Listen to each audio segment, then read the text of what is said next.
Bella begins to feed her a pastry crumb to crumb. Why should she be astonished? I made no false representation. She did not know he was old. She knew his date of birth. She knew he was snow. What did he think of him? He felt bad. Any man would have been stricken. She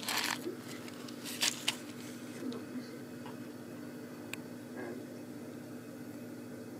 then she covered herself. She dissimulated marks well. And so did he. She said in English, "My lord and my king." Welcome. Go on. She made a smooth courtesy, very much as nothing had occurred. The king smiled and said, "Welcome, sweet." His hand was trembling. In his imagined hall of majesty, the light is fading.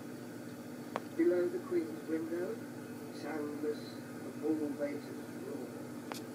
The guard hangs from the queen's flesh.